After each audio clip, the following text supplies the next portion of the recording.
Praise the Lord. सबको प्यार भरी जय मसीह की मैं आप सबका स्वागत करती हूँ इस वीडियो में। आज के पवित्र वचन को मैं आपके बीच लेकर आई हूँ। आज का पवित्र वचन कौन सा है?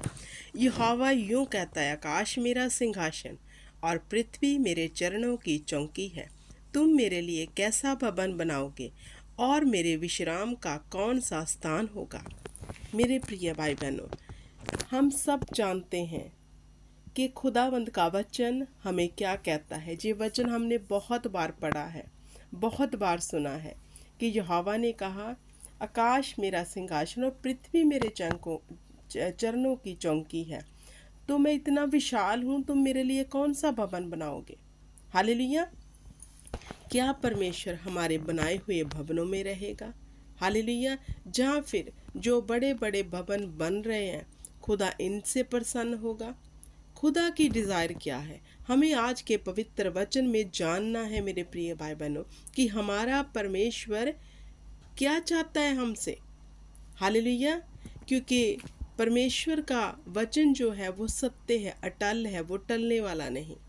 तो खुदा ने कहा, मेरा रूप इतना विशाल है, स्वर्ग मेरा सिंहासन, धरती मेरे पाँव की चौकी है। हालेलुया। तो तुम मेरे लिए कौन सा भवन बनाओगे? तो मेरे प्रिय भाई बहनों, परमेश्वर चाहते हैं कि हम अपने आप को क्लीन करें, क्योंकि यही उसके रहने का स्थान है, हमारी बॉडी। हालेलुया। वो बड़े बड़े भवनों में रहना नहीं चाहता। हालेलुया। क्या हम उसके लिए कुछ तैयार कर सकते हैं? क्योंकि पूरी सृष्टि तो उसकी ही उपमा है। उसे क्या भेंट कर सकते हैं? क्या हम बड़ा भवन बना के जे दिखा सकते हैं कि देख यहोवा, हमने तेरे लिए कितना बड़ा भवन बना दिया?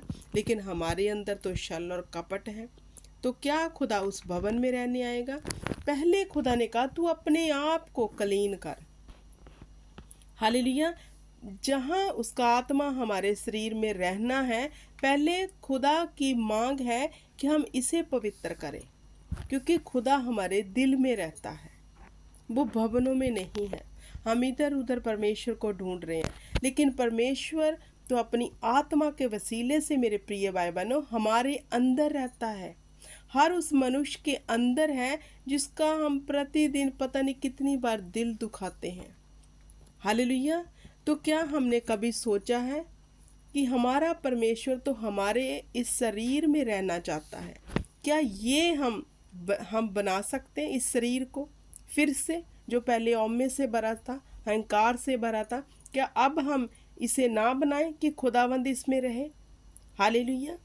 तो आगे वचन क्या कहता है?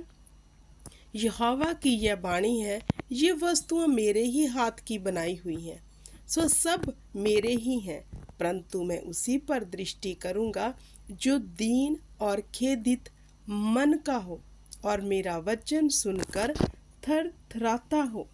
तो मेरे प्रिय भाई बहनों, यहाँ पर यशाया की बुक में यहोवा क्लियर कर रहा है। हालेलुया। क्योंकि इसमें लिखा यहोवा की यह वाणी है कि धरती की सब वस्तुएं मेरे हाथ की बनाई हुई हैं। सो सब कुछ परमेश्वर ने कहा मेरा ही है। अब जहाँ पर परंतु आ गया, अब जब सब कुछ परमेश्वर का ही है तो हम उसे अर्पण भी क्या करें? क्योंकि पेड़ पौधे फूल जो कुछ भी धरती पर है, सब कुछ परमेश्वर ने बनाया है। हालेलुया। तो यहाँ पर आ गया क्वेश्चन, परंतु यहोवा ने क्या? परंतु मैं उस पर दृष्टि करूंगा जो दीन और खेदित मन का हो और मेरा वचन सुनकर थरथराता हो। हमारी लंबी चौड़ी सेवा, हालेलुया, और हमारे बड़े बड़े काम, इनसे परमेश्वर प्रसन्न नहीं होगा। जो दीन और खेदित मन के होंगे और उसका वचन सुनकर थरथराते होंगे, मतलब यहोवा के डर और भय में रहते होंगे। हालेलुया। उन पर यहोवा ने कहा मैं दया करूंगा। बेशक उन्होंने कभी भी कुछ भी ऐसा नहीं काम किया जो बड़े बड़े लोग करके दिखा रहे हैं और हमारे अंदर गिल्टी आती है कि हम कुछ नहीं कर पा रहे।